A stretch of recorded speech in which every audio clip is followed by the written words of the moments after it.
kasabay ng progreso ng ating lungsod ay ang makulay nating kasaysayan at mayamang kultura na ating ipapamana sa mga susunod pang henerasyon. Tayo na tunghayan ang nakaraan ng barangay kung saan makikita ang isang mahalagang istruktura sa ating kasaysayan. Ito ay hindi lamang nagsisilbing marka sa pagitan ng dalawang lungsod. Ito rin ay nagpapahiwatig ng pagkakakilanlan ng Valenzuela City. Ang Arkong Bato. Matatagpuan sa Barangay Arkong Bato ang nagsisilbing boundary marker sa pagitan ng Polo at Malabon. Ito ay nagsisilbing muhon ng mga taga-Bulacan at mga taga-Rizal at Maynila. Kilala sa tawag na Sitio Arkong Bato, ang lugar na ito ay parte noon ng Barangay Palasan mula sa Arco hanggang sa Polo Elementary School. Noong ako mabuhay, ang Arkong Bato wala pa, Palasan yan. Kaya lang nalipat ang Arkong Bato, masyado rin malaki ang area, kaya hinati. Pagkaraan ng ikalawang digmaang pandaigdig, no, marami ang dumayo na sa Pulo, no, na ngayon ay Valenzuela, so lumaki yung populasyon. Dumami ang tao sa bahaging ito ng Palasan. So dati itong bahagi ng Barangay Palasan. At noong 1954, no, nagpasa ng resolusyon ang ordinansa ang sangguniang panlalawigan ng Bulacan, no, dahil under pa tayo nito noon ng province of Bulacan, na kinikilala ang paghiwalay ng bagong baryo mula sa Palasan at ang pangalan ng baryong ito ay kinuha sa pangalan ng Arco. Kaya ito tinatawag sa ngayon na Barangay Arkong Bato. Ang Arkong Bato nung araw makikita mo ay bukiran, may ilog, it's a complete community.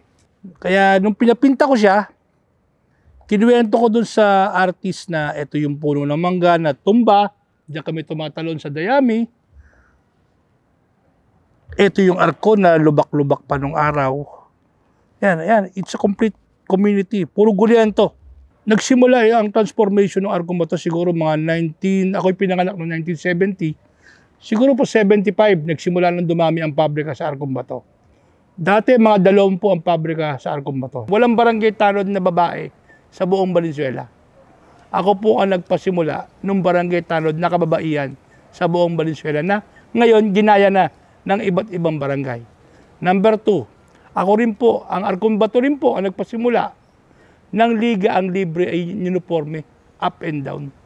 Nung ako po ay barangay captain noong 1997, sinimulan ko po ang pagpapa-uniform sa 100 team, kada liga. Sa Arkong Bato rin po nagsimula yung scholarship sa elementary, yung libreng hatid sundo sa eskwela. Ginawa po namin sa Arkong Bato yan.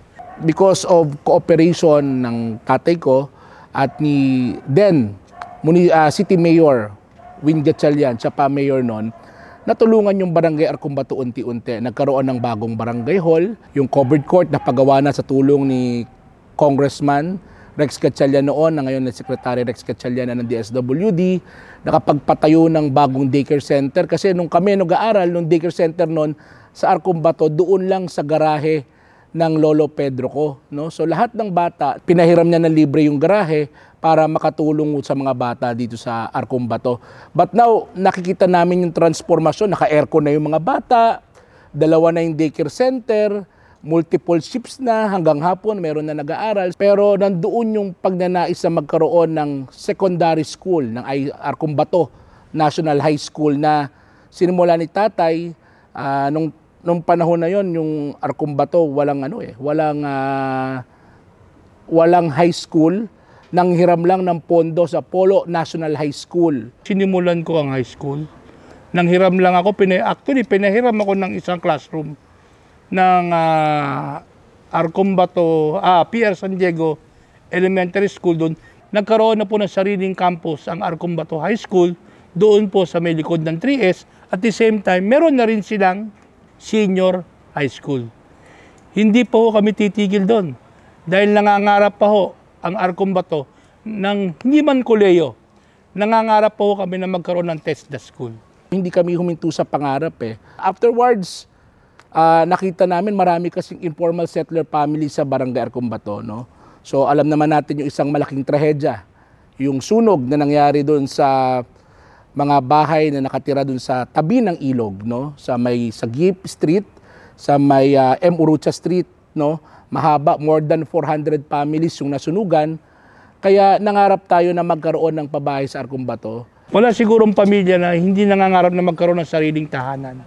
23 buildings po ang itatayo sa Disiplina Village sa tulong ni Senator Win, Secretary Rex at Mayor Wes. Talagang bumulusok yon sa pataas ang development itong Arcumbato. Lahat ng klaseng negosyo halos nandito na eh. Siguro kaya mabilis din yung pag-asenso, mabilis din yung tumaas na rin yung income, actually nakakatulong sa bayan. Talagang napakalaki ng pagbabago. Nung panahon kasi kasi itong Arcumbato, talagang probinsya to eh. Probinsya ang dating. Yung mga natayuan mga building ngayon dito sa tabi ng kalsada, karamihan niyan bukid yan eh. Tinataniman ng palay. Tapos doon naman sa bandang yung sa may ilog, maraming palaisdaan dito. Yan yung isa sa kinabubuhay ng mga taga-Arcumbato. Hindi to isang iglap, okay na eh.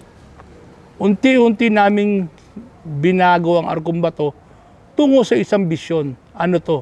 Kilalanin at ibalik ang Arcumbato hindi lamang sa pedestal na kung saan ang Arcumbato ay kinikilala, bagkus sinahangaan. Kailangan talaga alagaan natin itong Arcumbato.